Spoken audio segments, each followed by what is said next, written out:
told that when we had a president, we'd see a giant global political figure. The man that would be the political leader for 500 million people. The man that would represent all of us on the world stage. The man whose job was so important that, of course, you're paid more than President Obama. Well, I'm afraid what we got was you.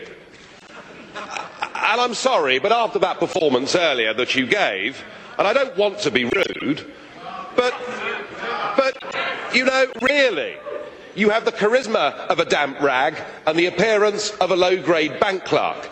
And the question that I want to ask, that we're all going to ask is, who are you? I'd never heard of you.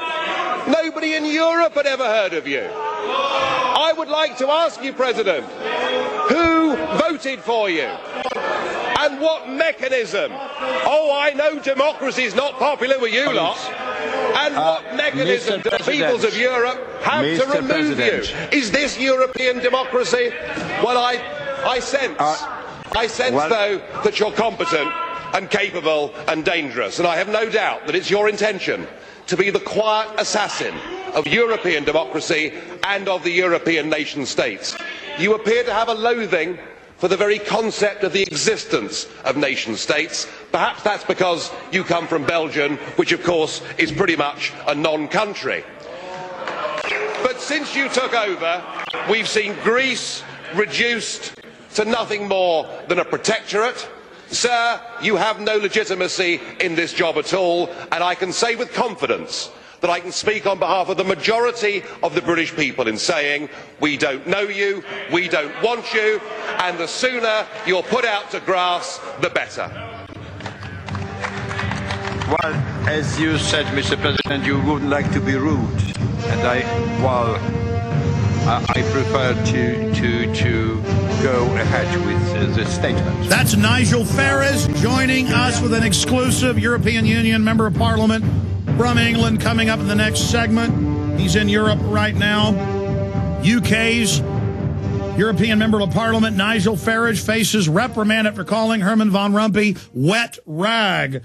That is the London Telegraph. Here's the London Guardian. Nigel Farage, rampage of rudeness. Well, we have all the internal documents. It's all over the news in Europe that the EU intends to bankrupt the nations and bring them fully under its control. Herman Van Rompuy is unelected. Oh, don't be rude to this scumbag. Don't call out this filth that calls for global government and global taxes through the carbon tax, the tip of the green world government pyramid that they talk about in this United Nations document just out today, prisonplanet.com. A $45 trillion wealth transfer from what's left of Europe and the United States middle class to Herman Van Rompuy and the bankers that control him. Give me a document cam shot. We're live at prisonplanet.tv. Here is the UN document I was covering. We'll talk about this with Nigel Farage and a lot more. Then when he leaves us in about 35 minutes into the next hour, I will go through this document in detail today. Then Bob Chapman's joining us. And we got John Young of Cryptome that got shut down without a court order, without anything, via Microsoft when he published their secret document of how they're spying on everyone without warrants for the police.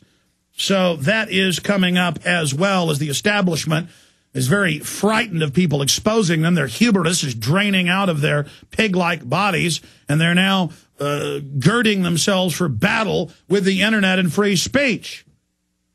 So that is coming up. But the uproar was so huge, they've now restored Cryptome because of the black eye it was giving Microsoft. So that is coming up. But after this quick break, Nigel Farage, member of the European Union Parliament, who will stand up and speak to trash and scum like they deserve to be spoken to, will be joining us live, ladies and gentlemen.